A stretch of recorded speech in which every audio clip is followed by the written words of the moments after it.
ഗുളികന്റെ സ്ഥിതി ദുർബുദ്ധി ദുശ്ചിന്ത. എന്തായാലും അത് വിഷമം. ഗുളികനും ഗുളികാംശകവും പ്രതിബന്ധം.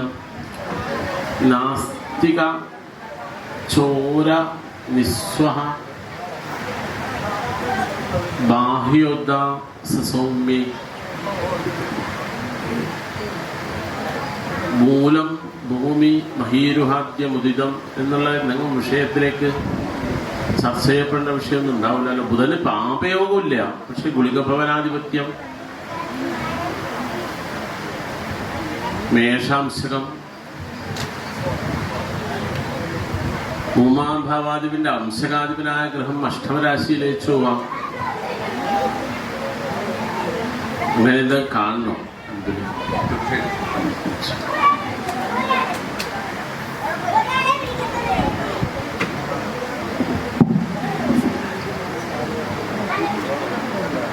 സഖ്യം വണിജ്ജനൈഹി ബുധനെക്കൊണ്ടാണല്ലോ സഖ്യം ചിന്തിക്കുക.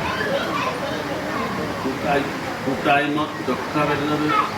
ലാഭേ സൗമ്യകനാസ്തേ സതിയുദേ സൗമ്യേന യുക്തേ നാനാശാസ്ത്ര കലാകലാവിദിനാ ശില്പേന ലിപ്യാധനം. ഇതൊക്കെ പറഞ്ഞല്ലോ. 11 ബുധൻ ഇങ്ങനെ വന്നത് കൊണ്ട് എന്തെങ്കിലും വല്ല വിഷയങ്ങൾ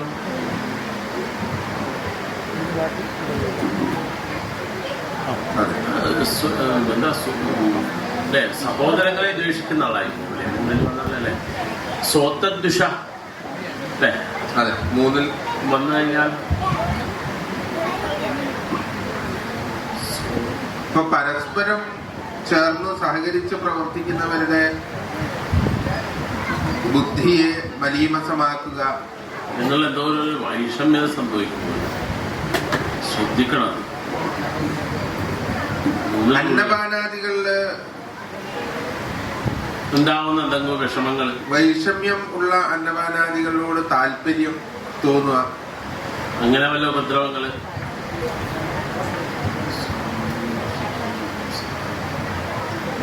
ലഹരി സാധനങ്ങൾ കടിമകളായിട്ട് മാനസികമായിട്ട് അസ്വസ്ഥമായിട്ടുള്ള മനസ്സോടുകൂടെ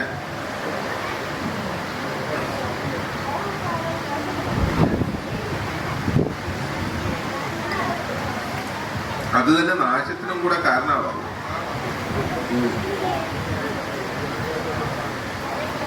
ഇതൊരു ലഗ്നസാധനമായിട്ട് ചിന്തിക്കാൻ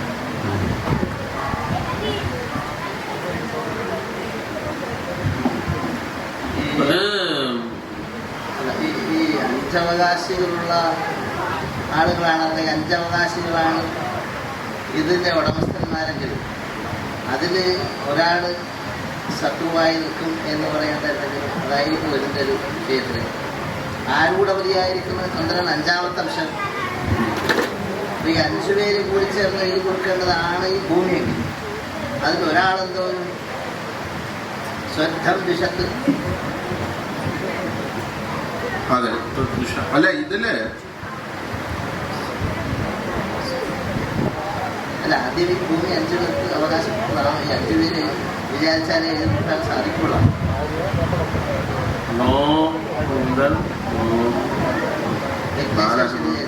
ബാലഹിമകോനോ പഞ്ചസംവത്സരാഹ പൂർണ്ണാഹ അല്ലേ? ഇന്ദുജയ അഷ്ടം അല്ലേ? അഞ്ചാക്കാൽ കർക്കിടകം ചിങ്ങം കന്നി തുലാം വൃശ്ചികം.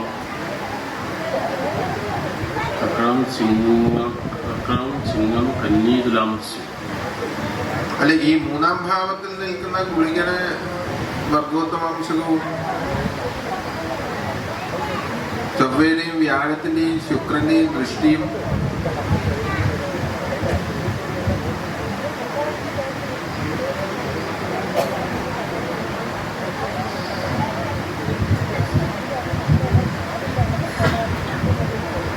ഈ പ്രാദേശികമായിട്ട് ഇത്തരത്തിലുള്ള പ്രവണതകളൊക്കെ വർദ്ധിക്കുന്നത് വളരെ ശ്രദ്ധിക്കേണ്ടതാണ്. ധൈര്യം വീര്യം ചതുർബുദ്ധി സഹോദര പരാക്രമോ ദക്ഷരത്ന സഹായോച ചിന്തനീയ സ്തുതീയത. ഇതൊക്കെയാണല്ലോ ധൈര്യം, വീര്യം, ദുർബുദ്ധി, സഹോദര ഗുണം, പരാക്രമത്വം. ഇതൊക്കെ ചിന്തിക്കേണ്ടതാണ് 3ാം ഭാവം. അവിടെ ഗുളികനും ഗുളികന മാംസം നന്നില്ല. ഒരു ബുദ്ധിയുടെ മാലിന്യത്തിന്റെ അവസ്ഥയെ സൂചിപ്പിക്കുന്നതാണ്. ദുശ്ചിൽക്കല്ലേ, ദുഷിച്ച ചിത്താണ് ദുശ്ചിൽക്കം സഹജം. ദേശത്ത് അങ്ങനെ ഒരു യുവജനങ്ങൾക്ക് ബുധൻ എന്ന് പറഞ്ഞു കഴിഞ്ഞാൽ യുവജനങ്ങൾ എന്ന് വെച്ചാൽ യുവാക്കളായിട്ടുള്ള വളർന്നു വരുന്ന സമൂഹത്തിൽ ഇത്തരത്തിലുണ്ടാവുന്ന ഏതോ തരത്തിലുള്ള അസന്മാർഗികമായിട്ടുണ്ടാവുന്ന പ്രവണതകൾ വർദ്ധിക്കാനും അത് തന്റെ കൂടെ നിൽക്കുന്നവരെ തന്നെ ദ്വേഷിക്കുക, തന്റെ കുടുംബത്തിൽ തന്നെ താൻ ശത്രുവായി തീരുക, ഒറ്റപ്പെടുക, അങ്ങനെ സ്വയം നശിച്ചു പോകുന്ന ഒരവസ്ഥാവിശേഷം ഇവിടെ ഉണ്ട്. അത് കേവലം വ്യക്തിഗതമല്ല, ഒരു വ്യക്തിയുടെ കാര്യമല്ല. ഈ ഒരു പ്രദേശത്തിൽ അത്തരത്തിലുണ്ടാവുന്ന പ്രവണത വർദ്ധിച്ചു വരുന്ന ഒരു ലക്ഷണമുണ്ട്. അത് പ്രദേശവാസികൾ വളരെ ശ്രദ്ധിക്കേണ്ട ഒരു കാര്യമാണ്. ഈ ഗുളികഭവനാധിപനായിട്ട് ഗുളികാംശ രാശി അങ്ങനെയൊന്നുമല്ല, വല്ല അധികം പ്രായത്താത്ത യുവജനങ്ങളിൽ ഉണ്ടാവുന്ന മരണം പോലെ അങ്ങനെയൊക്കെ സംഭവിച്ചിട്ടുമുണ്ട്.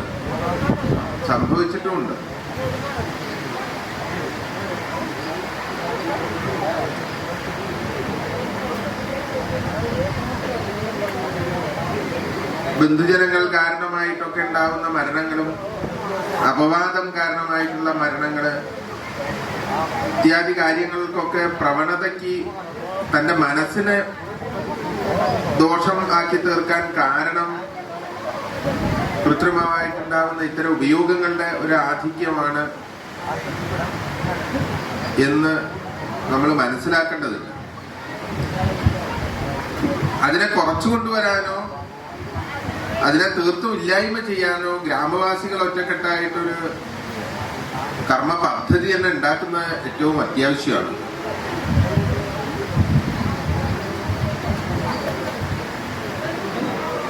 ഇത് പറയാൻ കാരണം എന്താണെന്ന് വെച്ച് കഴിഞ്ഞാൽ ഈ പ്രദേശത്ത്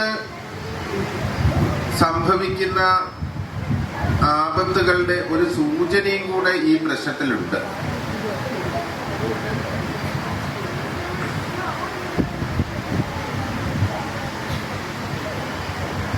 അത് സമീപമായ ഭാവിയിൽ തന്നെ വന്നു ചേരുന്ന ചില അത്യാപത്തുകളുടെ സൂചന നിലനിൽക്കുന്നുണ്ട്.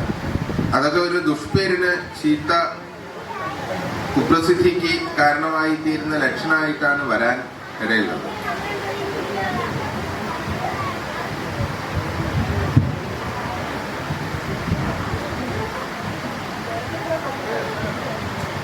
ഇങ്ങനെയൊരു ഒരു ദോഷവിഷയം ജ്യോതിഷത്തിലൂടെ ചർച്ച ചെയ്യുന്ന സമയത്ത് നമ്മൾ അതില് ഈ ജ്യോതിഷത്തിനെ സംബന്ധിച്ചിടത്തോളം ഒരു ഫലവും നിസർഗതയിൽ ഒരു വ്യക്തിയിൽ ഉണ്ടാവുന്നില്ല. ഞാൻ ഒരിക്കലും നന്നാവുന്നില്ല, ഞാൻ ഒരിക്കലും ചീത്തയാവുന്നുമില്ല. ഞാൻ നന്നാവുന്നുവെങ്കിൽ അതിനൊരു കാരണം ഉണ്ടാവും, ഞാൻ ചീത്തയാവുന്നെങ്കിൽ അതിനും ഒരു കാരണം ഉണ്ടാവും. അതുകൊണ്ട് തന്നെ ജ്യോതിശാസ്ത്രത്തിലൂടെ ഈ ഒരു കാര്യത്തെ സംബന്ധിച്ച് ചിന്തിക്കുന്ന സമയത്ത് ഇതിന്റെ കാര്യമാണ് ഈ മാനസികമായിട്ടുള്ള മനോവിഭ്രാന്തിയുടെ ഒരു പ്രത്യക്ഷ ലക്ഷണമല്ലേ അത്, മാനസിക വിഭ്രാന്തി. ആ വിഭ്രാന്തിക്ക് കാരണം അടിമത്വമാവുക, എന്തെങ്കിലും ചില വിഷയങ്ങളിൽ അടിമത്വം വരാം. ചിലപ്പോൾ മദ്യാവാം, മയക്കുമരുന്നുകളാവാം, മറ്റെന്തെങ്കിലും പ്രവണതകളാവാം. അതിനൊക്കെ അടിമപ്പെട്ടു. അത് മാത്രമേ, വേറെ നിവൃത്തിയൊന്നുമില്ല എന്ന് പറഞ്ഞാൽ അതിന്റെ പിന്നാലെ പോയിട്ട് ജീവിതം നശിപ്പിക്കുന്ന അതൊരു തരം മാനസികമായ വിഭ്രമാണല്ലോ. അത് ഇങ്ങനെ ഉണ്ടാകുന്ന വിഭ്രമത്തിന്റെ കാര്യകാരണങ്ങളെ പറ്റി താമ്പൂല ചർച്ചയിൽ നമുക്ക് വളരെ സ്പഷ്ടമായിട്ട് ഇന്നതാണ് അതിന്റെ കാരണം എന്ന് പറയാൻ പ്രയാസമുണ്ടെങ്കിലും ഈ പ്രദേശത്തിന്റെ സാഹചര്യം ഇതിന് വളരെ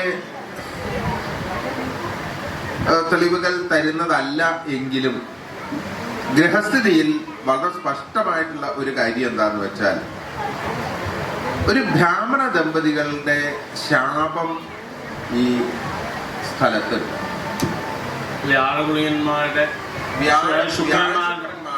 ഗുളിക ദൃഷ്ടി വന്നതുകൊണ്ട് ഗുളികന്മാരുടെ ദൃഷ്ടി രണ്ടാൾക്കുണ്ടല്ലോ.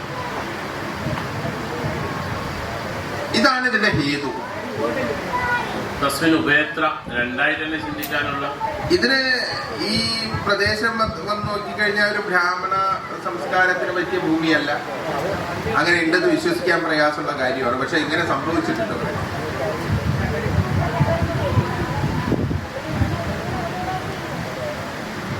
അതെവിടെയാണ്, എങ്ങനെയാണ് എന്നുള്ളത് നമുക്ക് വളരെ വിശദമായിട്ടൊരു ചിന്ത ചെയ്ത് നോക്കേണ്ടത്.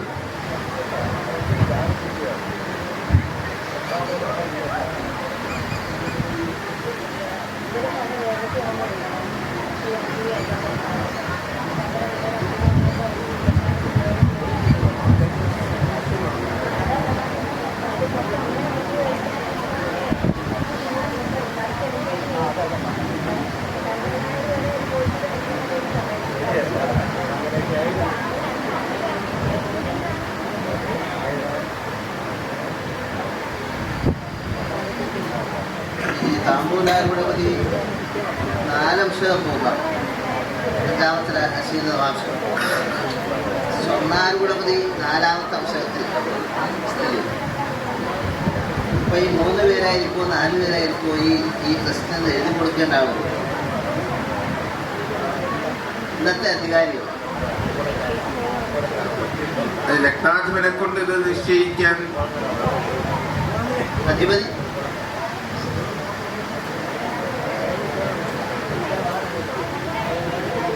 ഇപ്പം ഇടവം മിഥുനം കർക്കിടകം ചിങ്ങവും കന്നിയും പുത്താംശം അപ്പുറത്തുണ്ടല്ലോ. ഇടവം മിഥുനം കർക്കിടകം ചിങ്ങവും കന്നിയും ഇടവത്തിന് ചിന്തിക്കുമ്പോൾ അല്ല ആരൂഢപതിയായിരിക്കുന്ന ഗ്രഹത്തിലെ അല്ല അങ്ങനെ ഒരു ചിന്ത ഈ മൂന്നാം ഭാവത്തിൽ വരാൻ കാരണം സ്വത്വം ദിശത്തിൽ കേവലം നമ്മൾ പ്രദേശത്തിന്റെ വിഷയത്തിലേക്ക് പറഞ്ഞത് അംഗീകരിച്ചു. ഇതിന്റെ ഇവിടേക്ക് വരുന്ന സമയത്തിന് ദിവിലേഖ്യകാരകനായിരിക്കുന്ന ബുധനാണ് ആരൂഢത്തിൽ നമുക്കൊരു അസ്വസ്ഥതയ്ക്ക്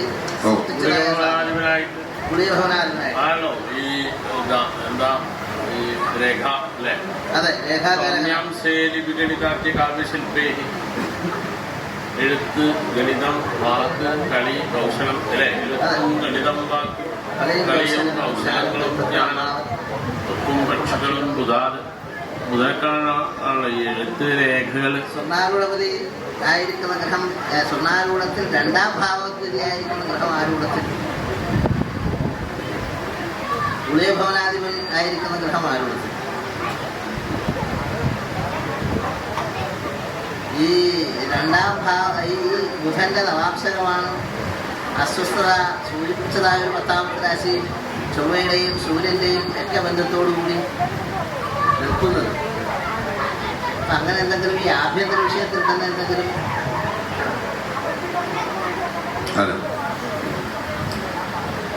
ചിന്തിക്കാം.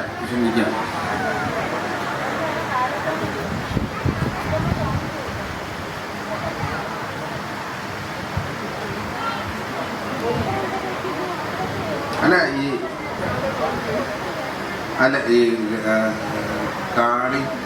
കാണിച്ചിട്ടുള്ള ആ ഗോചരത്തെ സംബന്ധിച്ചിടത്തോളം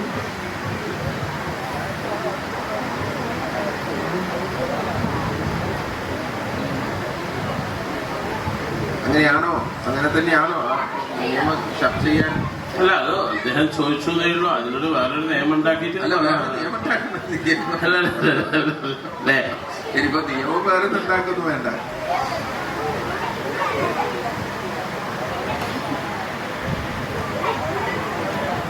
ഈ 3 പേരുടെ അധികാരം സ്വയം കൈവശം വയ്ക്കുന്ന ഒരു വ്യക്തിയായിരിക്കല്ലോ അതിന്റെ അധികാരി.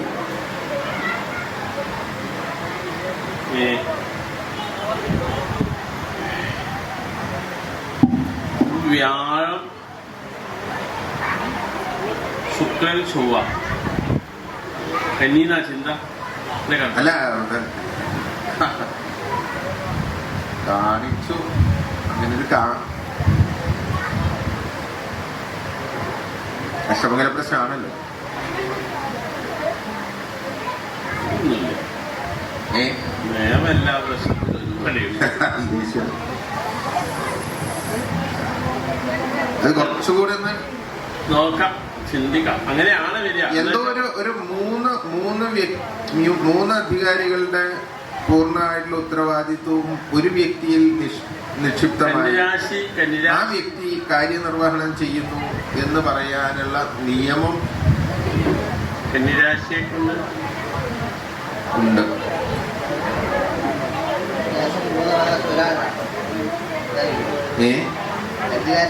കന്നിരാശിയെ കൊണ്ട് അവകാശത്തെ ചിന്തിക്കാൻ നിയമമില്ലല്ലോ.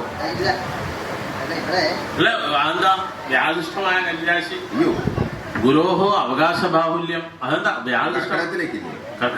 അല്ല, ഈ ചിന്താ സാധന ഇപ്പം ഭാവം മൂന്നാം ഭാവം അല്ല, മൂന്നാം ഭാവം കൊണ്ട് ഇതിന്റെ ഓണർഷിപ്പിനെ ചിന്തിക്കാൻ ഈ അദ്ദേഹം കാണിച്ച ഈ എന്താ മൂന്നാമത്തെ രാശി,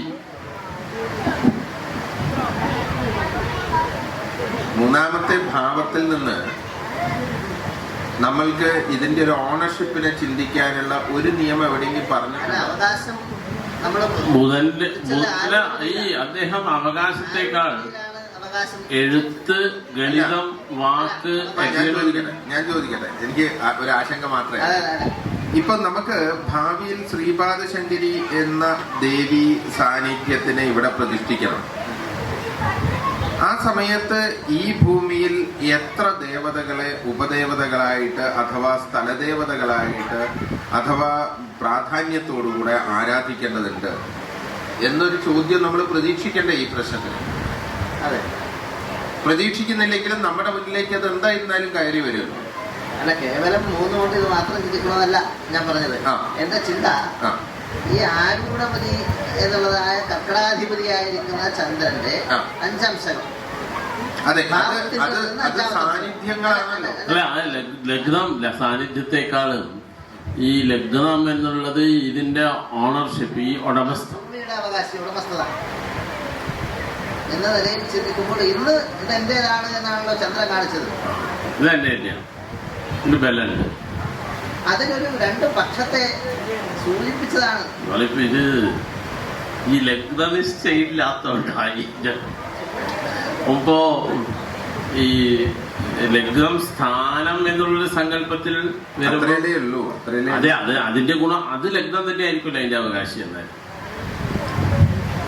അതിൽ 9ാം ഭാവത്തിൽ പ്രസക്തി ഇല്ലല്ലോ. ലഗ്നം അതിലെ ആ ലഗ്നത്തിൽ ഇൻക്ലൂഡഡ് ആയിരിക്കുമല്ലോ ഇതിന്റെ അത്. ഇപ്പൊ 9ാം ഭാവം എന്ന് വെച്ചാൽ ഒരു സന്ധിയിലായിരിക്കുമല്ലോ. ഇപ്പൊ കുറച്ച് കൊടുത്തു, തൽക്കാലം വാങ്ങി, ഒരു സന്ധിയിലായിരിക്കുമല്ലോ. അല്ല, 9ാം ഭാവത്തിൽ ഉടമസ്ഥാവകാശം ഞാൻ ചോദിക്കുന്നത് ഈ ഭർത്തവ്യം എന്ന് പറയുന്ന ഒരു ശബ്ദത്തിന് എങ്ങനെയാണ് സംസ്കൃതത്തിൽ വ്യാഖ്യാനം കൊടുക്കുന്നത്? ഭർത്തവ്യം അല്ല, അന്നവസനാദിദാനേന ഭരണിയോജനാഹ ഭർത്തവ്യഃ. ഭരണിയോജനാഹ ഭർത്തവ്യം.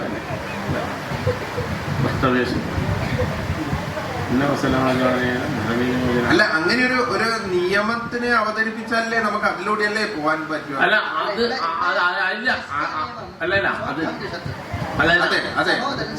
അല്ല, ഈ വിഷമുണ്ട് ചോദിച്ചതേ. ഇപ്പൊ സ്വത്വം എന്ന് പറഞ്ഞു കഴിഞ്ഞാൽ സഹോദരൻ എന്ന് എങ്ങനെയാ വ്യാഖ്യാനിക്കാൻ? 3ാം ഭാവമായതുകൊണ്ട് അല്ല, അത് ഭാവത്തില് അല്ല, ഭാവത്തിൽ പറഞ്ഞ ഫലങ്ങൾ ഭാവത്തിൽ തന്നെയാണ്. അതിലില്ല, അത് ശബ്ദാർത്ഥമല്ല. 3ാം ഭാവം കൊണ്ട് ചിന്തിക്കുന്നതിന് തന്നെ ദോഷം.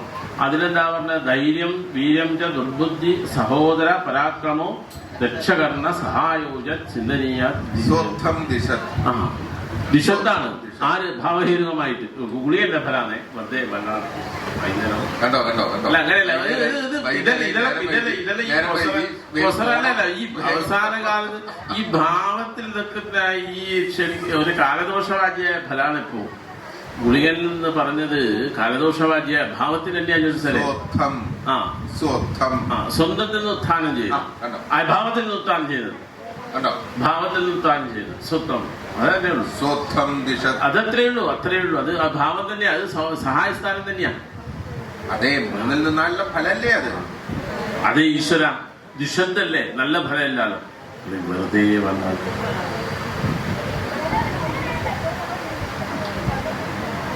അതുകൊണ്ട് അത് നമുക്കൊന്നും കൂടെ ആലോചിച്ച് തീരുമാനിക്കേണ്ടതുണ്ട്. ഇപ്പൊ സ്വർണ്ണാരൂഢപതിയാണെങ്കിൽ പോലും 4 അവകാശിയിൽ നിന്ന് ഒരു അവകാശം ബുധനുണ്ട്.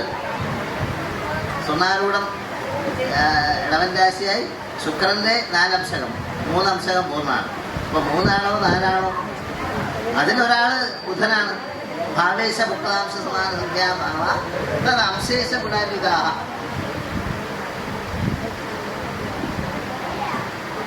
ഈ വിഷയത്തെ ഇപ്പോ ചർച്ച ചെയ്യുന്നില്ല.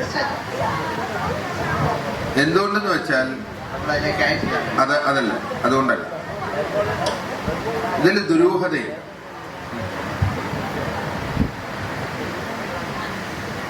കാരണം ഇപ്പൊ അങ്ങ് ഉപയോഗിച്ചിട്ടുള്ള ഈ നിയമം, ഗുളിക ഭവനാധിപനായിട്ടുണ്ടാവുന്ന ബുധൻ മേടരാശി നവാംശകം ചെയ്ത്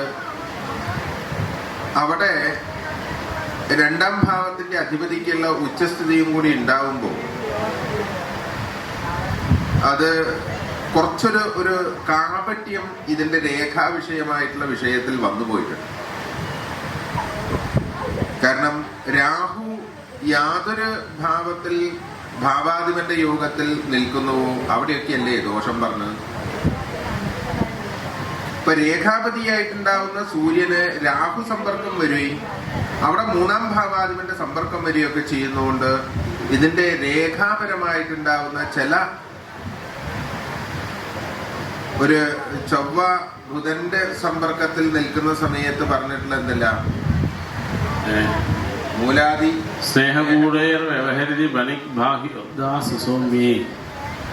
മൂലാദി സ്നേഹകൂടേർ വ്യവഹരതി, വ്യവഹാരങ്ങള്, വണിക്ക് എങ്ങനെ വിൽക്കാം എന്നുള്ള ചിന്ത വരിക.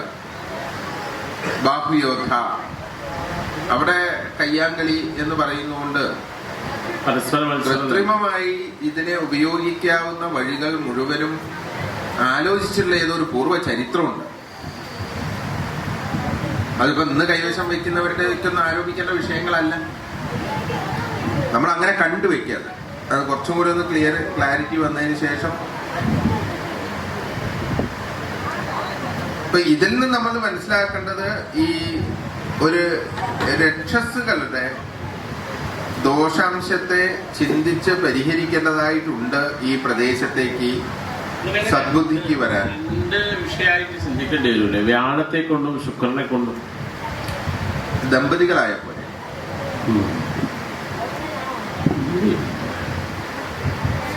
ബ്രാഹ്മണ ദമ്പതികളായ പോലെയാണ്.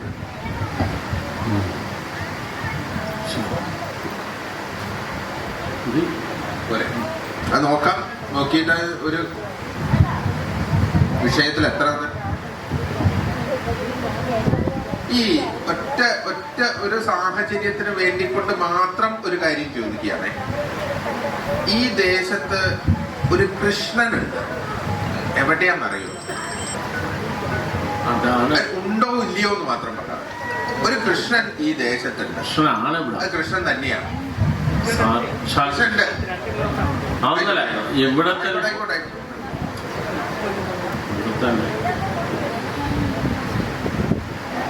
അത് നമുക്കൊരിക്കലും ഈ പ്രശ്നത്തിൽ നിഷേധിച്ചൂടല്ലോ. ഇല്ല എന്ന് പറയില്ലല്ലോ നിങ്ങള്. ഉണ്ട്, കൃഷ്ണനല്ലേ അത്, കൃഷ്ണനല്ലേ?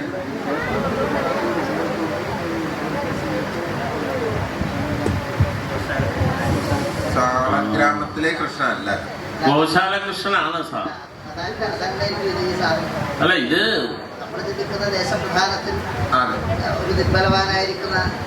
അല്ല ജോത്സനെ, ഈ ദേശപ്രധാനമായ ഈ പ്രദേശത്ത് മുഴുവൻ കാണുന്ന ഒരു സാധനമായിരിക്കില്ലേ അത്? അല്ല, ഈ കൃഷ്ണനിലൂടെ വേണം നമുക്ക് രക്ഷസുകളിലേക്ക് എത്താൻ.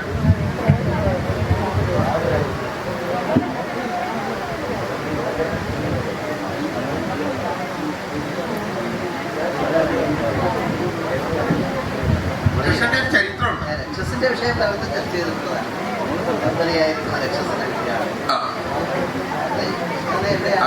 അറസ്റ്റ് ഇതുവരെ വരിച്ചില്ല. ഇല്ല, നമുക്ക് എന്തായിരുന്നാലും ഈ പ്രശ്നത്തിലൂടെ അറസ്റ്റ് ചെയ്യാം. ശരി, അത് ചിന്തിക്കാൻ. ഈ 4-ാം ഭാവം ഈ സ്ഥലമാണല്ലോ അല്ലേ? അതെ.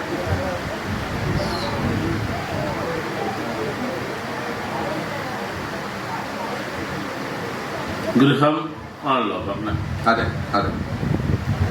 ഇതിപ്പം അതിനെപ്പറ്റി വിശദമായൊരു ചർച്ച ചെയ്യേണ്ടി വരും. ഇത് തുലാം രാശിയെ കൊണ്ട് ചിന്തിക്കുന്ന സമയത്ത് 2 തലങ്ങളാക്കി, ഭൂമിയെ 2 തലങ്ങളായിട്ട് പരിവർത്തനം ചെയ്ത് അത് 2 തലങ്ങളിൽ വ്യത്യസ്തങ്ങളായിട്ടുണ്ടാവുന്ന 2 സ്വഭാവമുള്ള ദേവതകളുടെ ആചരണത്തിന് വേണ്ടി തയ്യാറാവേണ്ടതായിട്ട് വരും എന്ന് തോന്നുന്നു. ശുക്രൻ ഏറ്റവും ബലവാനായിട്ട് വന്നുകൊണ്ട് വിശാല കവേഹ, ഏറ്റവും വിശാലമായല്ലേ 4-ാം ഭാവതിക്ക് ബലം വന്ന നിജോത്സഗാമിനോ യഥാ തഥാ തഥായ ശോലതാ നവംബരാദിഭൂഷണൈ സുഖം വരാംഗനാഗമ ഉപേന്ദ്രതുല്യതാമതാ ഗജേന്ദ്രവാജിരാധികായശോദസ്ഥ വൈരിനകൃഷാവശാദശാഭവേദ്. ഏറ്റവും മനോഹരമായിട്ടല്ലേ ഉച്ചസ്ഥനായിട്ട് 4-ാം ഭാവതി വന്നാല് ദാവരീനാം സുഖം അമലേശപുഞ്ചം വിചിത്രാലയം, വിചിത്രമായ ആലയം അല്ലെ? അത് രമ്യം ചിത്രയുധം നവം ച ഭൃഗുജേ അല്ലെ? രമ്യവും ചിത്രയുധവും നവവും അഥവാ വ്യാഴക്ഷേത്രത്തിൽ ജീവേ ദൃഢം അല്ലെ? ഇവിടെ തുലാം രാശിയിൽ നിന്ന് കാണിക്കുന്നത് 2 ദേവനാമ ദ്വിനാമാവ എന്ന് പറഞ്ഞുകൊണ്ട് അത് ഒരു 2 സ്വഭാവത്തിലുള്ള 2 തട്ടുകളായിട്ടോ 2 തലങ്ങളായിട്ടോ 2 ഭാഗങ്ങളായിട്ടോ ആ 2 സ്വഭാവത്തിൽ ഉണ്ടാവുന്ന ആചരണത്തിനെ നമുക്ക് സ്പഷ്ടീകരിക്കുന്ന തരത്തിൽ വേണ്ടിവരും ഇവിടെ വ്യവസ്ഥ ചെയ്യാൻ. ഈ വ്യാഴയോഗവും ഉച്ചസ്ഥിതിയും അങ്ങനൊരു വിശിഷ്ടമായ അനവധി ആൾക്കാരോട് കൂടിയിട്ടുള്ളത് ഉണ്ടാവും. ഏറ്റവും ബലവാനായിട്ട് വന്നാൽ അയാള് സ്വച്ഛസ്ഥോ നിർപ്പതി സ്വയം വിഖ്യാത പ്രബലഗ്രഹേണ സഹിത വിഖ്യാത ഭൂപാശ്രയ അല്ലേ? ഒരു ഉച്ചസ്ഥനായിട്ട് ശുഭഗ്രഹത്തിന്റെ ബന്ധം വരുമ്പോ അല്ലേ അങ്ങനെ ഒരു ആശ്രയഫലമൊക്കെ നന്നായി ഭൂപാശ്രയ. ഇതിന്റെ പരിവാരങ്ങളും ഏറ്റവും വിഖ്യാതമാവുക എന്ന് പറയുമ്പോൾ എല്ലാ തരത്തിലുള്ള സൗകര്യങ്ങളും അനവധി അന്നദാനം മുതലായിട്ടുള്ള കാര്യങ്ങളും ഒക്കെ ചെയ്യുന്ന ഒരു സംവിധാനത്തിലേക്ക് ഭാവിയിൽ മാറ്റപ്പെടാനുള്ള സാധ്യത പരിപൂർണമായിട്ടും നിലനിൽക്കും. 2 രാശിയിൽ നിന്നും 4-ാം ഭാവത്തിലേക്ക് ബലം വിട്ടിട്ടില്ല അല്ലേ? ഉച്ചരാശി നിൽക്കുന്നു. സ്വർണ്ണാരൂഢത്തിനാണ്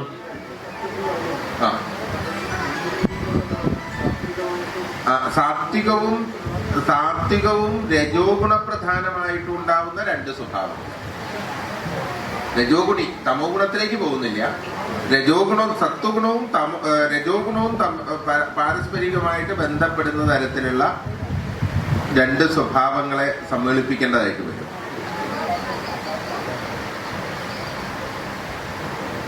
അത് പറയുന്ന സമയത്ത് നമുക്ക് അതിനെപ്പറ്റി ഒരു ധാരണയോടും കൂടെ ഇപ്പൊ നമ്മൾ ചിന്തിക്കേണ്ടതില്ല. പക്ഷെ നമുക്ക് എന്താന്ന് വെച്ചാൽ ഈ ഭൂമിയുടെ യഥാർത്ഥത്തിലുള്ള അവകാശ ദേവത ഏത് എന്ന ഒരു ചിന്ത വേണം. അവിടെ ഉച്ചാംശം ചെയ്തത് ശനിയാണ്.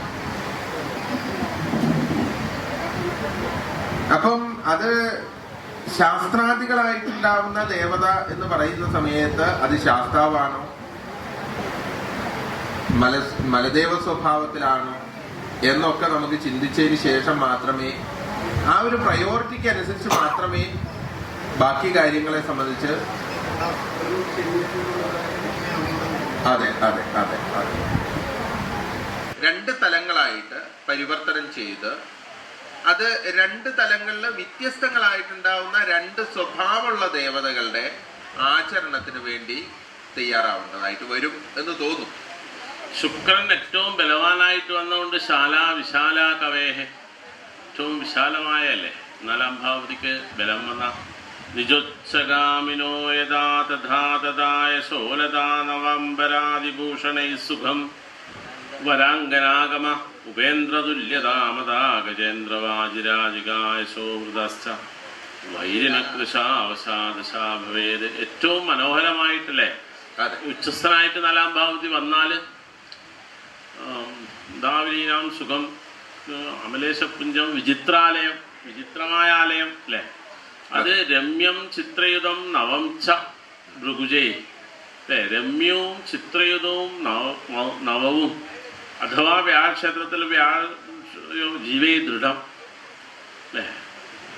ഇവിടെ തുലാം രാശിയിൽ നിന്ന് കാണിക്കുന്നത്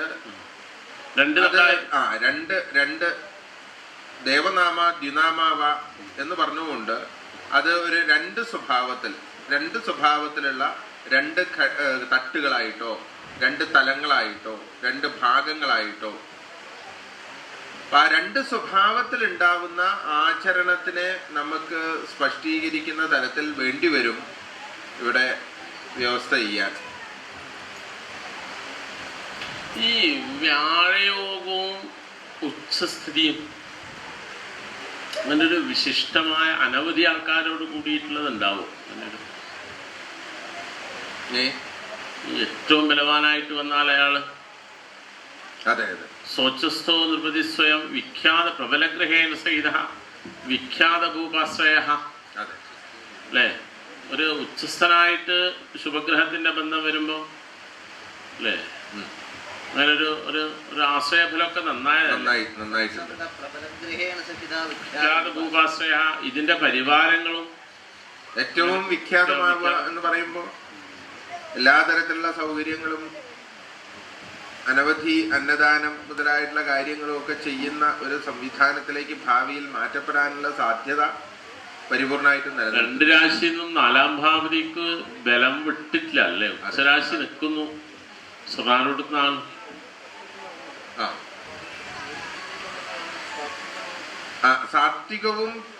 സാത്വികവും രജോ ഗുണപ്രധാനമായിട്ടും ഉണ്ടാവുന്ന 2 സ്വഭാവങ്ങൾ. രജോ ഗുണി തമോ ഗുണത്തിലേക്ക് പോകുന്നില്ല.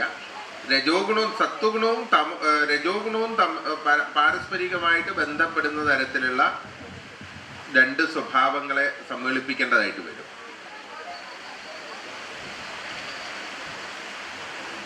അത് പറയുന്ന സമയത്ത് നമുക്ക് അതിനെപ്പറ്റി ഒരു ധാരണയോടും കൂടെ ഇപ്പൊ നമ്മൾ ചിന്തിക്കേണ്ടതില്ല. പക്ഷെ നമുക്ക് എന്താന്ന് വെച്ചാൽ ഈ ഭൂമിയുടെ യഥാർത്ഥത്തിലുള്ള അവകാശ ദേവത ഏത് എന്ന ഒരു ചിന്ത വേണമല്ലോ. അവിടെ ഉച്ചാംശം ചെയ്തത് ശനിയാണ്.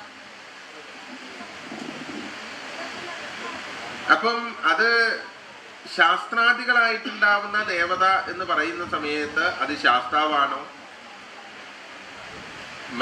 മലദേവ സ്വഭാവത്തിലാണോ എന്നൊക്കെ നമുക്ക് ചിന്തിച്ചതിന് ശേഷം മാത്രമേ ആ ഒരു പ്രയോറിറ്റിക്ക് അനുസരിച്ച് മാത്രമേ ബാക്കി കാര്യങ്ങളെ സംബന്ധിച്ച്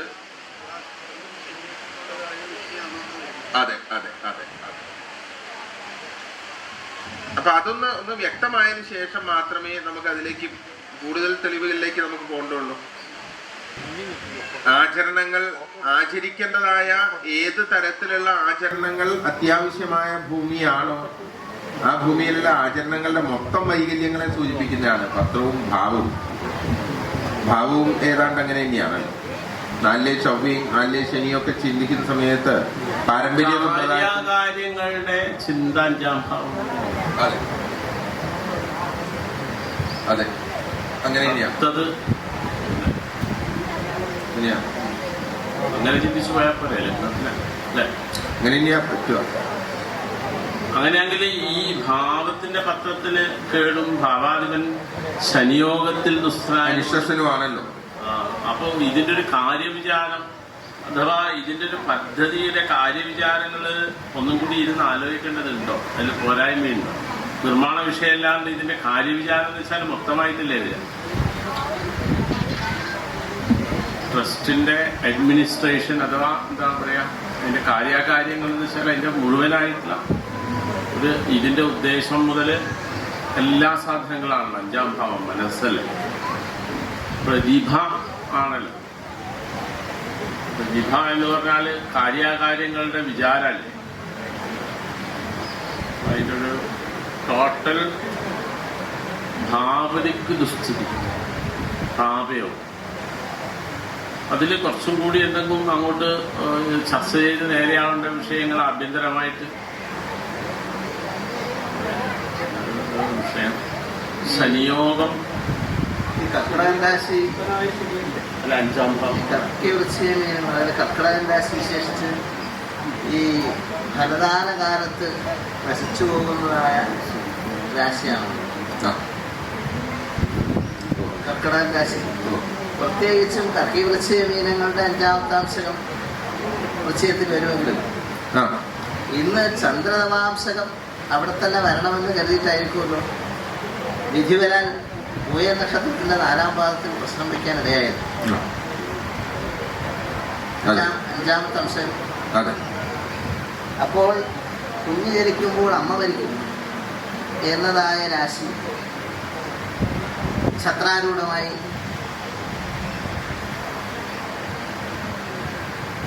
വന്നു. അപ്പോൾ മാത്രമല്ല പത്രവിത്ര ദുഷിച്ചും കണ്ടതുകൊണ്ട് ഈ ഭൂമിയിൽ തന്നെ എന്തെങ്കിലും നശിച്ചു കിടപ്പുണ്ടോ?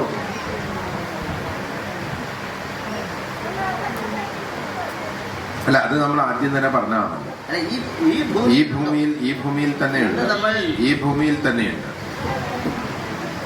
ഭൂമിയിൽ തന്നെയുണ്ട് നശിച്ചു കിടക്കുന്നത്. എന്ത് ദേവതയാണോ, മാനുഷികമായിട്ടുള്ള നാശത്തിന്റെ അവശിഷ്ടമാണോ, എന്താണ് എന്നുള്ളത് വ്യക്തമാക്കിയിട്ടില്ല. അത് വ്യക്തമാക്കിയാൽ മാത്രമല്ലേ ഉത്തരം വേണ്ടതുള്ളൂ. ഈ ഭൂമിയിൽ തന്നെ നശിച്ചു കിടക്കുന്നുണ്ട്. എന്താണ് അത് എന്നുള്ളത് വ്യക്തമാക്കണമെങ്കിൽ അതിനനുസരിച്ച് ഒരു ചോദ്യം വരണം. ദേവത ഇവിടെ നശിച്ചു പോയിട്ടുണ്ടോ, അല്ലെങ്കിൽ ഇവിടെ വെച്ച് വല്ല മനുഷ്യൻ നശിക്കപ്പെട്ടിട്ടുണ്ടോ? നശിച്ചു പോയിട്ടുണ്ട്. ഈ ധർമ്മദൈവം എന്ന് കാണിച്ചിട്ടുണ്ട്. അല്ല, അത് ഉണ്ടെന്നല്ലേ പറയുന്നത്. വ്യാഴദൃഷ്ടിയിൽ ഉണ്ടാകുന്ന സമയത്ത് അത് ഇവിടെ ഉണ്ട്. അതാണോ നശിച്ചെന്ന് ആരോപിക്കും? അങ്ങനെയല്ല വേണ്ടത്. കാരണം ഇന്നത്തെ അതിന്റെ അവസ്ഥ എന്താണ്? ഇതവിടെ ഉണ്ട്. ചന്ദ്രൻ കർക്കിടകൻ രാശിയിൽ താൻ എന്റെ ജന്മഭൂമിയിലുണ്ട്. എന്നാൽ ഇന്ന് അതിന്റെ അവസ്ഥ എന്താണ്? അതെ, അത് തന്നെ ബുദ്ധിമുട്ടുണ്ടാക്കുന്നതാണ്. ധർമ്മദൈവം ച നാഗ അല്ല, സ്വഗൃഹസ്ഥ ശശി നാഗോ ധർമ്മദൈവം ബലി സചേത്. സ്വഗൃഹസ്ഥ ശശി നാഗ, സ്വന്തം രാശിയിൽ നിൽക്കുന്ന ചന്ദ്രൻ നാഗമാണ്. അവൻ ബലവാനാണെങ്കിൽ ധർമ്മദൈവമാണ്. ആരായിരിക്കും ഇവിടെ? ഇപ്പൊ ധർമ്മദൈവം എന്ന് പറഞ്ഞു കഴിഞ്ഞാൽ അത് സ്ത്രീയാണോ പുരുഷനാണോ പറഞ്ഞിട്ടില്ല.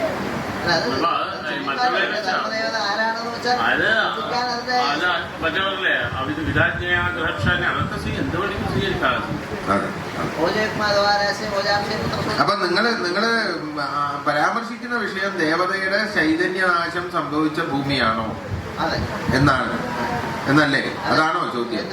അതല്ല. ഈ ഭൂമിയിൽ തന്നെ വിശിഷ്ടമായ ധർമ്മദേവതാ നാശം സംഭവിച്ചതല്ല. അതല്ല. എന്നാൽ ഈ ഭൂമിയിൽ നശിച്ച് മൂടപ്പെട്ട് കിടക്കുന്ന അനവധി പൈശാചികമായിട്ടുള്ള അവസ്ഥകള് നിലനിൽക്കുന്നുണ്ട്.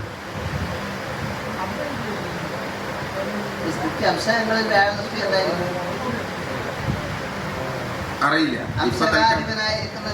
പ്രാണൻ അതിന്റെ നവാംശകം കൊണ്ട് പ്രാണനിച്ചിരിക്കുമ്പോൾ നവാംശകാധിപതി വിനോത്സവധ്വംസദേവ പരാഭിചാരോദ്ഭവദേവദാശനാന്ന് കാണിച്ചെന്തായാലും 10ാമത്തെ രാശി സൂര്യസംഗമം സംയോഗം വരുന്ന സമയത്തിന് ഇവിടെ കലഹത്തിനെയും ഒരു വധദുരിതം ഈ ഇപ്പോഴും സൂര്യമംഗല സംയോഗി തേജസ്വി പാപമാനസ വിദ്യാവാദീത മുഖശ വധനത്തോപരീതാണ്. അപ്പൊ ഇവിടെ എന്തായിരിക്കും പരസ്പര കലഹത്തിനും വധനിഷ്ഠയ്ക്കും കാരണമാകുന്നത്? അതൊക്കെ ഈ ചൊവ്വയാണ്. ഇതിന്റെ നവാംശകാധിപതിയാണ്. ഇതൊന്നും നിഷേധിക്കുന്നില്ല.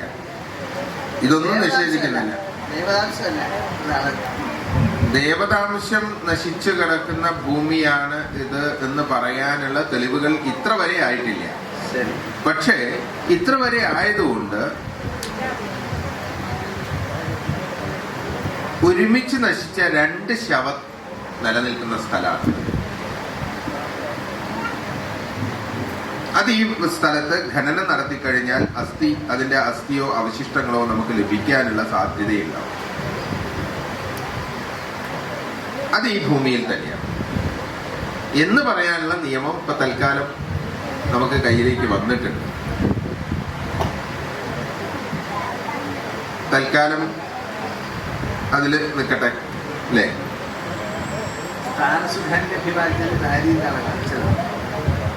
അതൊക്കെ ദേവതാ വിഷയമാണ്, ദേവതാ വിഷയങ്ങളാണ്. അങ്ങനെയാണ് ചന്ദ്രൻ കാണിച്ചത്.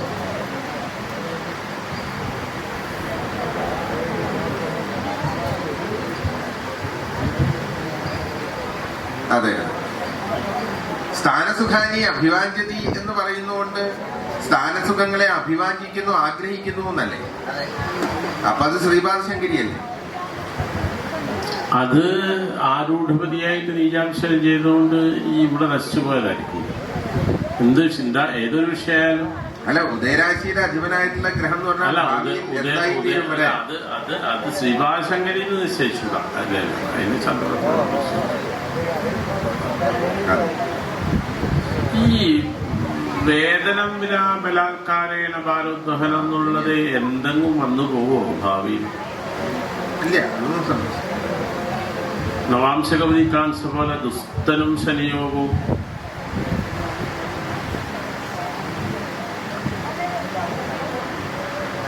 നവാംശകവതിക്ക് ദുസ്ഥിതി ഉണ്ടല്ലോ. അതെ, ദുർബലതയിൽ ദുസ്ഥിതി ഇല്ലല്ലോ. ദുർബലതയില്ല, അതാണ് ഒരു വാദം ഉള്ളത്. സ്വക്ഷേത്രാംശകം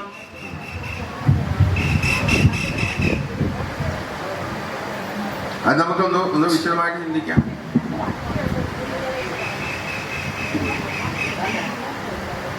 ഇവിടെ ഇപ്പൊ ഒരു വാദവിവാദങ്ങൾ ഉണ്ടാവാൻ സാധ്യതയുള്ള ഒരു പ്രസ്താവന എന്താണെന്ന് വെച്ചാൽ, ഭാവിയിൽ ഇവിടെ പ്രധാനമായ ഒരു ശ്രീകോവിലില് ശ്രീപാദശങ്കരിയെ പ്രതിഷ്ഠിക്കുന്നു എങ്കിൽ എന്ന് പറയാൻ താമ്പൂലായതുകൊണ്ടാണ് അത് പൂർവദർശനമായിട്ട് സാധ്യമാകും. അത് വൃശ്ചികരാശി അല്ല, അത് സംഭവിക്കാം. സ്വർണ്ണാരൂഢത്തിൽ ലഗ്നത്തിൽ നിൽക്കുന്ന ഒരു ഗ്രഹം ഉണ്ടപ്പ. അത് താമ്പൂലം ഉറപ്പിക്കണ്ട അത് ഫലം സ്വർണ്ണാരൂഢം താമ്പൂലത്തിന് അത് ആ ഒരു സ്വർണ്ണാരൂഢത്തിൽ ലഗ്നത്തിൽ ബലവാനായി നിൽക്കുന്ന ഗ്രഹം, അത്യാവശ്യം 10 ബലവാനായി നിൽക്കുന്ന ഗ്രഹം. അതൊക്കെ ലഗ്നത്തിൽ ബലമുള്ള ഒരു ഗ്രഹം ഉണ്ടല്ലോ ഈശ്വര. ഇതിനാണ് നോക്കാം. അല്ല, ഇതിപ്പോ ഒരു കുട്ടിക്കുള്ളിൽ വെച്ചിട്ടാ പറഞ്ഞ വാദം വരും. അതിന് നല്ലൊരു ചർച്ച ചെയ്യും. അതുണ്ട്. അപ്പം സ്വർണ്ണാരൂഢത്തിൽ കണക്കിലെടുക്കാണ് നിശ്ചയം പറഞ്ഞാൽ ഈ നീചാംശം, അദ്ദേഹത്തിന്റെ സംശയത്തിൽ നീചാംശം കൊണ്ട് മറ്റു വല്ല വിഷയങ്ങളും ചിന്തിച്ചുകൊണ്ട് അങ്ങനെ വൃശ്ചിക രാശിയിലുള്ള 2 ശവസാധനങ്ങളുടെ ബന്ധം ഒന്ന്. മറ്റൊന്ന് ഈ വൃശ്ചിക രാശിയിൽ സൂര്യന്റെ നവാംശകം, ചൊവ്വയുടെ ദൃഷ്ടിയും. അത് നമ്മൾ ആദ്യം പരാമർശിച്ച സർപ്പഹേതുകമായ സംബന്ധിയായിട്ടുള്ള വിഷയം, പിന്നെ ഭഗവതിയുടെ വിഷയം, പിന്നെ ശാസ്ത്ര സാന്നിധ്യത്തിന്റെ വിഷയം. അതിപ്പോ പടിഞ്ഞാറ് ഭാഗത്ത് അങ്ങനെ എന്ത് കണ്ടുവെച്ചതാണ് ചാമുണ്ഡ്യാദി വിഷയങ്ങളെ കണ്ട്. അത് നമുക്ക് അതൊക്കെ വിശദമായിട്ട് ഇപ്പം അങ്ങയുടെ ഭാഗത്ത് നിന്ന് വന്നിട്ടുള്ള ധർമ്മദൈവം എന്ന് പറയുന്നത്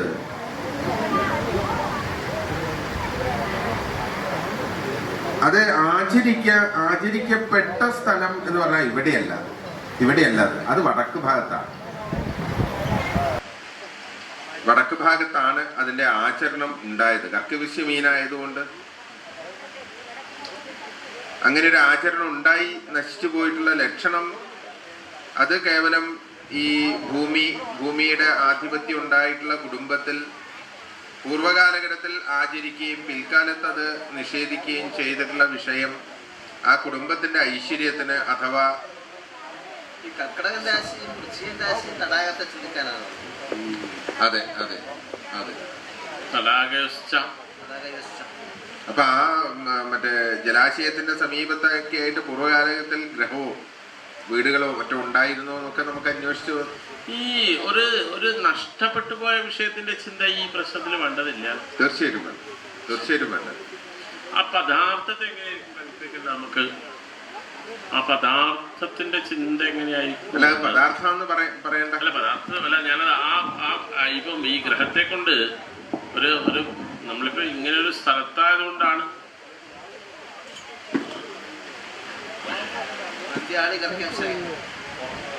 ഗ്രഹം അത് നോക്കാം. 6 അശുദ്ധി, ശത്രുക്കൾ മുതലായിട്ടുള്ള വിഷയങ്ങളുടെ ബന്ധം. അതിൽ പ്രത്യക്ഷമായിട്ട് കാണുന്നത് ധനരാശിയിലെ രാഹുവംശകായതുകൊണ്ട് സർപ്പസംബന്ധിയായിട്ടുണ്ടാവുന്ന ദോഷം വീണ്ടും വീണ്ടും നമ്മൾക്ക് അസ്വസ്ഥതയ്ക്ക് കാരണമായി തീരുന്നതും പ്രദേശത്തേക്ക് ദോഷത്തിന് കാരണമായി തീരുന്നതും ഒക്കെ ആയിട്ടുള്ള ദോഷം സർപ്പസംബന്ധിയായിട്ടുള്ള ദോഷമാണ്. അത് രോഗങ്ങൾക്ക്, വിശേഷമായിട്ട് ധനരാശിയിൽ രാഹു നവാംശം നിൽക്കുന്ന സമയത്ത് കാലുകളെ സംബന്ധിച്ചുള്ള പാദവൈകല്യം പരമ്പരാഗതമായിട്ട് ഒരു കുടുംബത്തിൽ തന്നെ ഒന്നിലധികം പേർക്ക് പാദവൈകല്യം വന്നു ചേരുന്നത് ശ്രദ്ധിക്കേണ്ടതുണ്ട്. പിന്നെ തൊലിപ്പുറമെ ഉണ്ടാവുന്ന അസുഖങ്ങള്, ഈ അഭിജാതപതനാദി നിമിത്താദികളെ ഷഷ്ഠഭാവാണെങ്കിൽ വ്യാഴദൃഷ്ടിയിൽ ഗുളികദൃഷ്ടിയിൽ നിൽക്കുന്ന ഭാവാധിപതി ഒരു വൃക്ഷനാശത്തിന്റെ വിഷയത്തെ ചിന്തിക്കാൻ. ഗുളികദൃഷ്ടിയിൽ വ്യാഴം 6ാം ഭാവപതിക്ക് ഗുളികദൃഷ്ടനായിട്ട് വരുമ്പോ അങ്ങനെ ഒരു ആഗന്തുകമായ ദുരിത സാധനമാണല്ലോ 6ാം ഭാവം. അങ്ങനെയുള്ള ദുർനിമിത്തങ്ങളെ മുഴുവനും ഷഷ്ഠഭാവം കൊണ്ട് ചർച്ച ചെയ്യാം. അതെ അതെ. വൃക്ഷം പൊട്ടി വീഴുക, അത് കഴിഞ്ഞ അധികകാലത്തിനുള്ളിലായിട്ട് ആപത്ത് സംഭവിക്കാം.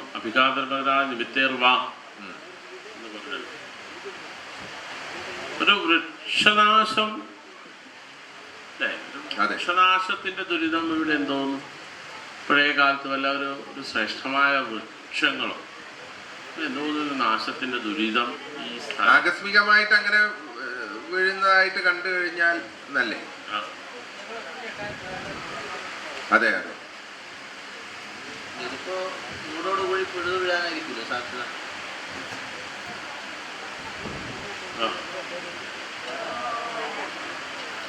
മധ്യഭാഗം വെച്ചൊടിയാനാണ്. മധ്യഭാഗം വെച്ചൊടിയാനാണ്. മധ്യേ ദ്വേ തധി ഉഭേ മധ്യേ മധ്യേ ദ്വേ തദീയ ഉഭേ മധ്യേ ദ്വേ തദീയ വിടവത് തസ്യൽ ഭവേ തസ്യൽ ജഷേവാഹേ.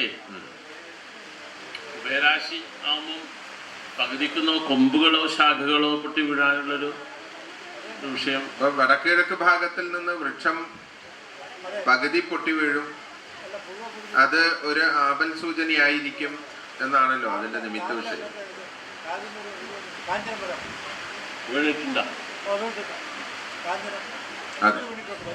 ശ്രദ്ധിക്കണം, ഭാവിയിലും ശ്രദ്ധിക്കട്ടെ. 7 ജനപദം പ്രദേശവാസികള്. ജനപദം മകരരാശിയായിട്ട് ചന്ദ്രദൃഷ്ടി അല്ലേ? ഭാവതിക്ക് ദുസ്ഥിതിയും പാപയോഗവും ബലുണ്ട്. അത് ഈ പറഞ്ഞ ദോഷങ്ങളൊക്കെ പ്രദേശവാസികളിലേക്ക് ഭാവിക്കുന്നുണ്ട് കണ്ടുവെക്കാം. ദോഷമാണ്.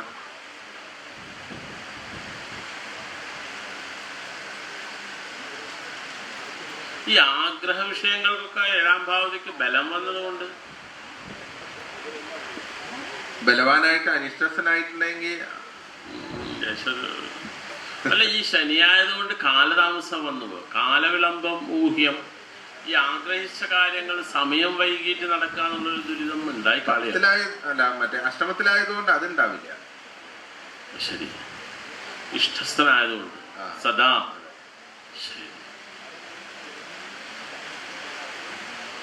അഷ്ടമോ ആദിവ്യാധി അനർത്ഥാഗമോ രന്ധ്ര. ഭാവപതി ഭാവത്തിൽ നിൽക്കുന്ന ഗുണാണെങ്കിലും ഭാവത്തിലുള്ള ഇതര പാപ സംബന്ധം. അതെ. കർമാധിപനായ ഗ്രഹം 10ാം അഷ്ടമരാശിയിൽ വന്നതുകൊണ്ട് ഈ ആജ്ഞാക്ഷതി മുതലായ ദോഷ വിഘ്നങ്ങൾ വന്നു പോവോ? കർമ്മ വല്ല സ്റ്റേ പോലെയൊക്കെ വന്നതൊന്നും വരുന്നത് ശ്രദ്ധിച്ചാൽ എന്തെങ്കിലും പണിയെടുക്കുമ്പോൾ വരുന്ന ഒന്ന് അങ്ങനെ വരുന്നത്, അഥവാ ശനിയോഗം ക്ലേശ വിഘ്നാനിരന്ധ എന്ന് പറഞ്ഞുകൊണ്ട് നല്ല പ്രതിപക്ഷം ഈ ഒരു പ്രസ്ഥാനത്തിനുണ്ട് എന്നുള്ളത് മനസ്സിലാക്കി മുന്നോട്ട് പോകണം. തടസ്സം പ്രതിപക്ഷം എന്ന് വെച്ചാൽ ഇവിടെ ഇങ്ങനെ എന്തോ ഒരു കാര്യങ്ങൾ നടത്തുന്നുണ്ട് എന്നുള്ളത് ഗൂഢമായിട്ട് അതിനെപ്പറ്റി ആലോചിച്ച് ആ പദ്ധതി തടയണം, അവിടെ ഒരു കാരണവശാലും അത് നടത്താൻ പാടില്ല എന്നുള്ള ദുർബലന്മാരല്ലാത്ത പാപഗ്രഹങ്ങൾ അഷ്ടമത്തിൽ നിൽക്കുമ്പോൾ മാനുഷികം തന്നെയായിരിക്കുമല്ലോ അല്ലെ? അങ്ങനെ നീചാരി വേശ്മാസ്റ്ററാണ്, അല്ലാണ്ട് വരുമ്പോ മാനുഷികം തന്നെയാണ്. അല്ല 6 മാനുഷികം, ശരി. അഷ്ടമം ദൈവികം തന്നെയല്ലേ അത്? ശരി. ഇപ്പൊ പ്രതിപക്ഷം എന്ന് പറയുന്ന സമയത്ത് നമ്മളുടെ പ്രവർത്തനത്തെ ഏത് തരത്തിലും ഇവിടെ തടസ്സപ്പെടുത്തണം എന്നുള്ള താല്പര്യത്തോടുകൂടുള്ള ദേവതകളും ഉണ്ട്. ആ ദേവതകളുടെ ഇംഗിതപ്രകാരം പ്രവർത്തിക്കാൻ തൽപരരായിട്ടുണ്ടാവുന്ന ആസുര ശക്തികളും ഉണ്ട്. മനുഷ്യരാശി ലഗ്നമായിട്ട് പാപയോഗം കുംഭം എന്ന് പറഞ്ഞാൽ മനുഷ്യരാശി തന്നെയാണ്.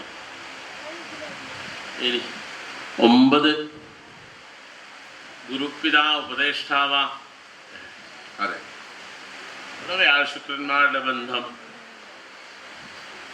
ഒരു ഉപാസനാ വിഷയത്തിൽ ഏറ്റവും ഒരു ഗുണം കാണിച്ചൊരു പ്രശ്നമാണ് അല്ലേ? ഈ ഒരു സംരംഭത്തിനുള്ള ഉപദേശം സ്വീകരിക്കുന്നതും ഉപദേഷ്ടാക്കളായിട്ട് പ്രവർത്തിക്കുന്നവരും പിന്നെ നമ്മളുടെ ധാർമ്മികമായ മാർഗങ്ങളും എല്ലാം വളരെ ശക്തമാണ്. ആ ഒരു കാര്യത്തെ കൊണ്ട് തന്നെയാണ് പരിപൂർണമായ ഒരു വിജയത്തിൽ എത്തുകയും ചെയ്യുക. ഈ അങ്ങനെ വല്ല ഈ ഉപദേഷ്ടാക്കളായിട്ട് നമ്മൾ പൂർവ്വകാലത്ത് ചർച്ച ചെയ്ത ഒരു സ്മരണ നമുക്കിവിടെ അടിസ്ഥാനമായിട്ട് അങ്ങനെ 9ാം ഭാവമായതുകൊണ്ട് ഇതിപ്പോ എന്താന്ന് വെച്ചാ ഗുരുപിതാ ഉപദേഷ്ടാവ, ഇതിന് ഇപ്പോഴുള്ള ഈ പ്രസ്ഥാനത്തെ മുന്നോട്ട് നയിക്കുന്നവര് ധർമ്മം ഏറ്റവും വിശിഷ്ടല്ലേ? ഈ ബലവാനായിട്ടുള്ള ഭാവാധിപൻ ഭാവത്തിൽ നിൽക്കുമ്പോ ഈ സ്ഥലത്തിന് അങ്ങനെ സഹജമായിട്ടൊരു സ്മരണ. അതെ, ഇവിടുത്തെ ഒരു ഐഹികവും പാരത്രികവും 9ാം ഭാവം കൊണ്ട് ചിന്തിക്കാൻ വിധിച്ചത് കൊണ്ട് വേറെ ഗ്രൗണ്ട് ഇല്ലാത്തോണ്ടാ ഒരു പേരിന് പ്രശ്നം വെക്കാണ്ട് ദുർഘടാക്കി തന്നെ. ഇപ്പം കുറെ കാലായിട്ട് കേൾക്കാത്ത ആവശ്യമുള്ളടത്തല്ലേ വേണ്ടു. 2 ആചാര്യഗ്രഹങ്ങള് ശുക്രനും വ്യാഴം. ഈ ഒരു നഷ്ടപ്പെട്ടു പോയ വിഷയത്തിന്റെ ചിന്ത ഈ പ്രശ്നത്തിന് വേണ്ടതില്ല. തീർച്ചയായിട്ടും വേണ്ട. ആ പദാർത്ഥത്തെ എങ്ങനെയായിരിക്കും കൽപ്പിക്കുന്നത്? നമുക്ക് ആ പദാർത്ഥത്തിന്റെ ചിന്ത എങ്ങനെയായിരിക്കും? പറയണ്ട പദാർത്ഥമല്ല, ഞാനത് ഇപ്പം ഈ ഗ്രഹത്തെ കൊണ്ട് നമ്മളിപ്പോ ഇങ്ങനെ ഒരു സ്ഥലത്തായതുകൊണ്ടാണ്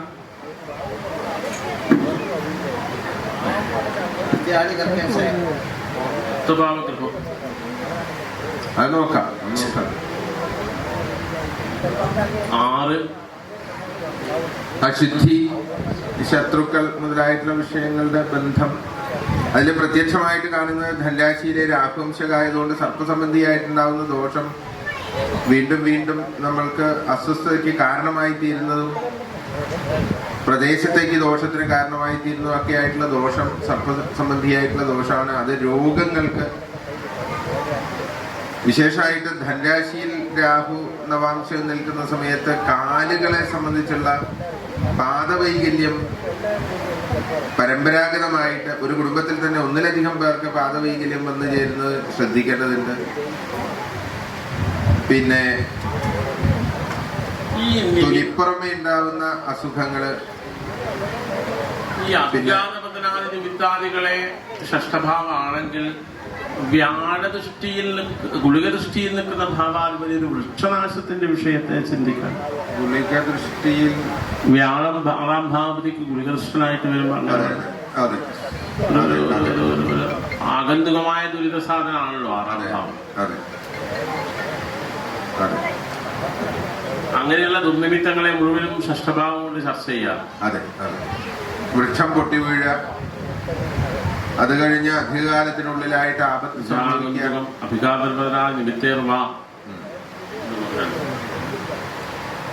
ഒരു വൃക്ഷനാശം.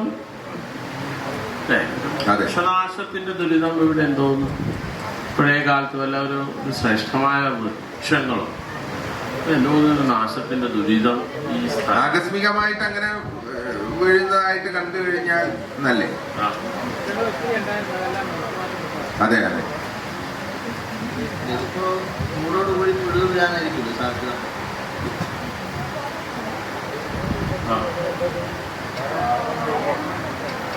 മധ്യഭാഗം വെച്ചോടിയാനാണ്. മധ്യഭാഗം വെച്ചോടിയാണ്. സ്ഥിരരാശിയിലാണ്. മധ്യേ ദ്വേ തധി ഉഭേ മധ്യേ മധ്യേ ദ്വേ തദീയ ഉഭേ മധ്യേ ദ്വേ തദീയ വിടവത് തസ്യാൽ ഭവേ തസ്യാൽ ദശേവാ ഹരേ. ഉഭയരാശി ആവുമ്പോൾ പകുതിക്കുന്നോ കൊമ്പുകളോ ശാഖകളോ പൊട്ടി വീഴാനുള്ളൊരു വിഷയം. ഇപ്പൊ വടക്കിഴക്ക് ഭാഗത്തിൽ നിന്ന് വൃക്ഷം പകുതി പൊട്ടി വീഴും, അത് ഒരു ആപൽ സൂചനയായിരിക്കും എന്നാണല്ലോ അതിന്റെ നിമിത്ത വിഷയം.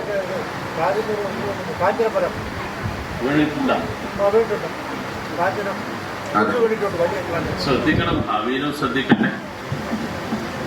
7 ജനപദം പ്രദേശവാസികള് ജനപദം മകരരാശിയായിട്ട് ചന്ദ്രദൃഷ്ടി അല്ലേ? ഭാവതിക്ക് ദുസ്ഥിതിയും പാപയോഗവും ബലണ്ട്. അത് ഈ പറഞ്ഞ ദോഷങ്ങളൊക്കെ പ്രദേശവാസികളിലേക്ക് ഭാഗിക്കുന്നുണ്ട്. ഇത് കണ്ടുവെക്കാം, ദോഷമാണ്.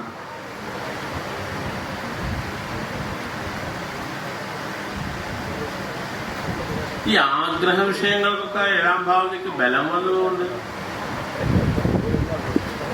ബലവാനായിട്ട് അനിഷ്ടസ്ഥനായിട്ടുണ്ടെങ്കിൽ അല്ല, ഈ ശനിയായതുകൊണ്ട് കാലതാമസം വന്നു, കാലവിളംബം ഊഹ്യം. ഈ ആഗ്രഹിച്ച കാര്യങ്ങൾ സമയം വൈകിട്ട് നടക്കാന്നുള്ളൊരു ദുരിതം ഉണ്ടായി. മറ്റേ അഷ്ടമത്തിലായതുകൊണ്ട് അതുണ്ടാവില്ല. ശരി, ഇഷ്ടസ്ഥനായതുകൊണ്ട് സദാ. ശരി, അഷ്ടമോ ആദിവ്യാധി അനർത്ഥാഗമോ രന്ധ്ര. ഭാവപതി ഭാവത്തിൽ നിൽക്കുന്ന ഗുണാണെങ്കിലും ഭാവത്തിലുള്ള ഇതര പാപ സംബന്ധം. അതെ, ഇപ്പൊ കർമാധിപനായ ഗ്രഹം 10ാം അഷ്ടമരാശിയിൽ വന്നതുകൊണ്ട് ഈ ആജ്ഞാക്ഷതി മുതലായ ദോഷ വിഘ്നങ്ങൾ വന്നു പോവോ? കർമ്മ സ്റ്റേ പോലെയൊക്കെ വന്നതൊന്നും വരുന്നത് ശ്രദ്ധിച്ചാൽ, അല്ലെങ്കിൽ പണിയെടുക്കുമ്പോ വരുന്ന ഒന്ന് അങ്ങനെ വരുന്നത്.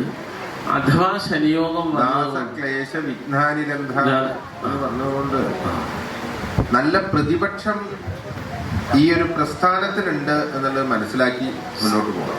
തടസ്സം പ്രതിപക്ഷം എന്ന് വെച്ചാൽ ഇവിടെ ഇങ്ങനെ എന്തോ ഒരു കാര്യങ്ങൾ നടത്തുന്നുണ്ട് എന്നുള്ളത് ഗൂഢമായിട്ട് അതിനെപ്പറ്റി ആലോചിച്ച് ആ പദ്ധതി തടയണം, അവിടെ ഒരു കാരണവശാലും അത് നടത്താൻ പാടില്ല എന്നുള്ള ദുർബലന്മാരല്ലാത്ത പാപഗ്രഹങ്ങൾ അഷ്ടമത്തിൽ നിൽക്കുമ്പോൾ മാനുഷികം തന്നെയായിരിക്കും അല്ലേ? അങ്ങനെ നീചാരി വേശ്മാസ്റ്റാണ്, അല്ലാണ്ട് വരുമ്പോ മാനുഷികം തന്നെയാണ്.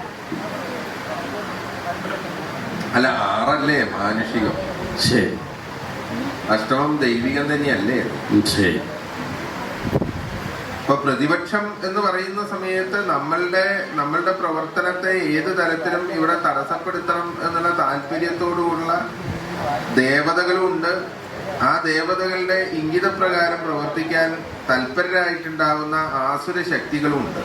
മനുഷ്യരാശി ലഗ്നമായിട്ട് പാപയോഗം കുംഭം എന്ന് പറഞ്ഞാൽ മനുഷ്യരാശി തന്നെയാണ്.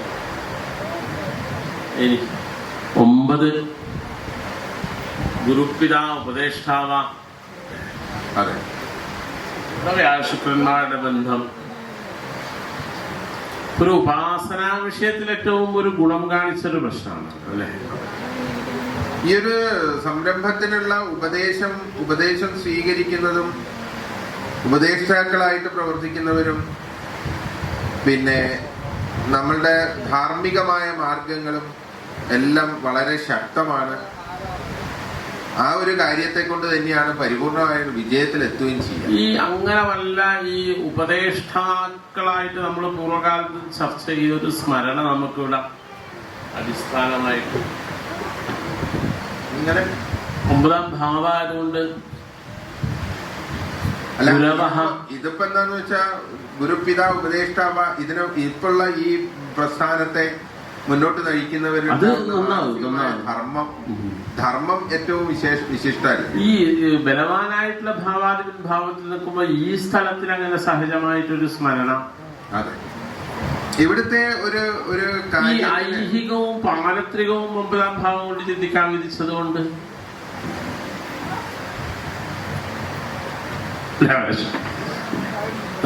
ഗ്രൗണ്ട് ഇല്ലാത്തോണ്ടാ ഒരു പേരില് പ്രശ്നം വെക്കാണ്ട് ദുർഘടാക്കി തന്നെ. ഇപ്പൊ കുറെ കാലമായിട്ട് കേൾക്കാത്ത ആവശ്യമുള്ളിടത്തല്ലേ വേണ്ടു. 2 ആചാര്യഗ്രഹങ്ങള് ശുക്രനും വ്യാഴം. മറ്റേത് 4 നവാംശം ചെയ്തുകൊണ്ട് ഈ സ്ഥലത്തുണ്ടായതോ മറ്റോ അങ്ങനെ എന്തെങ്കിലും ഒരു പ്രസിദ്ധിയാർജിച്ചിട്ടുള്ള ഒരു സന്യാസി ശ്രേഷ്ഠൻ ഇവിടെ സന്ദർശിക്കാനിട വരും. ഇതിന്റെ എന്തെങ്കിലും ഒരു പ്രാഥമികമായിട്ടുണ്ടാവുന്ന കാര്യത്തിൽ നമ്മൾ ക്ഷണിച്ചു വരുത്തുന്ന സമ്പ്രദായത്തിലല്ലാതെ എതിർച്ചയാ ഇവിടെ അങ്ങനെ ഒരു വിശിഷ്ടന്റെ പാദസ്പർശം ഏൽക്കാനിട വരും. അത് അത്ഭുതകരമായ മാറ്റത്തിന് വഴിയൊരുക്കുകയും ചെയ്യും. അതെ അതെ അതെ, പ്രാഥമികമായിട്ടുള്ള ഘട്ടത്തിൽ തീർത്തും ആകസ്മികമായിരിക്കും. നമ്മുടെ ഇവിടുത്തെ കാര്യങ്ങളുടെ സമയത്ത് ഏതെങ്കിലും വിശിഷ്ട വ്യക്തികളുടെ യാത്ര ഉണ്ടെന്നോ അവരെ ഒന്ന് ഇവിടെ സന്ദർശിക്കണം എന്നുള്ള താല്പര്യമോ അങ്ങനെയൊക്കെ ഒന്ന് വന്ന് അതൊരു വലിയൊരു മഹാസംഭവമായി വരാൻ ഇടവരുന്നു. ചിലപ്പോ 2 വ്യക്തികൾ ഉണ്ടാവും. രാശിയിൽ 2 ഗ്രഹങ്ങൾ.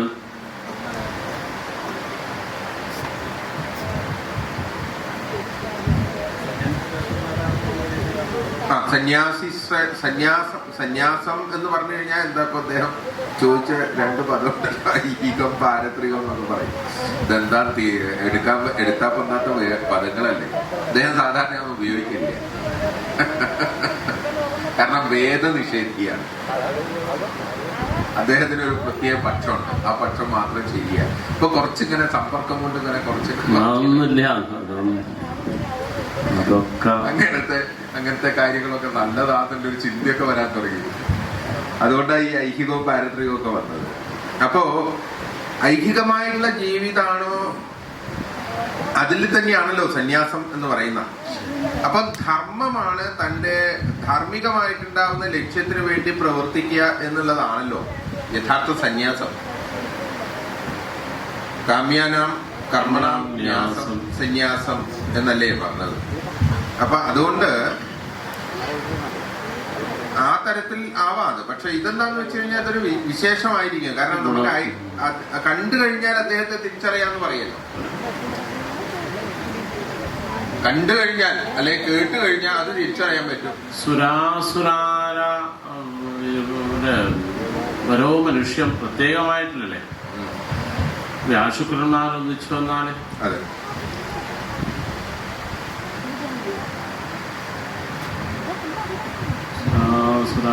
പിന്നെ മറ്റൊരു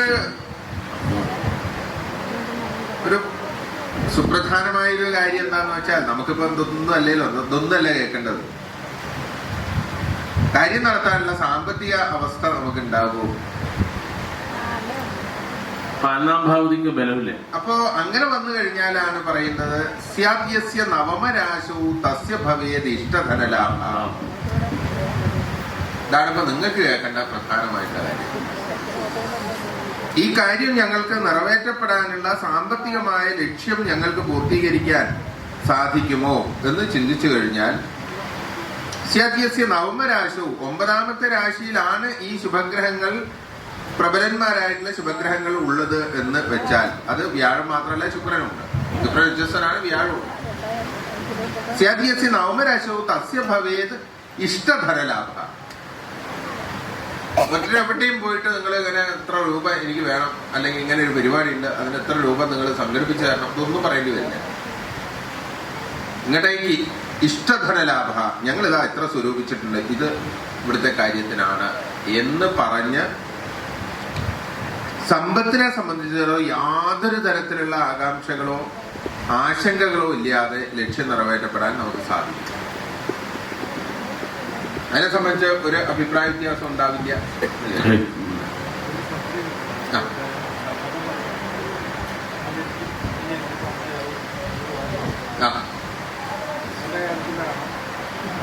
അല്ല, അത് അദ്ദേഹം തന്നെ വ്യക്താക്കാൻ അത് ചർച്ച ചെയ്യേണ്ട ഒരു വിഷയം. അതൊരു ഗോചരഗ്രഹസ്ഥ, അങ്ങനെയല്ല.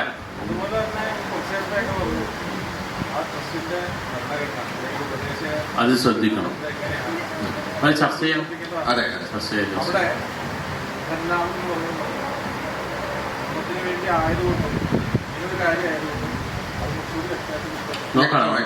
ഇതൊരു താമ്പൂല ചിന്തയുള്ളൂ. താമ്പൂല ചിന്ത പ്ലാറ്റ്ഫോം ഉണ്ടാക്കുന്നേ ഉള്ളൂ. ഇപ്പൊ 4 പട്ടിക വെച്ച് അതിന്റെ മേലെ ക്യാൻവാസ് അടിക്കുന്നു, അത്ര മാത്രമേ ഉള്ളൂ. പെയിന്റ് പോലും നമ്മൾ കൂട്ടിയിട്ടില്ല. പിന്നീട്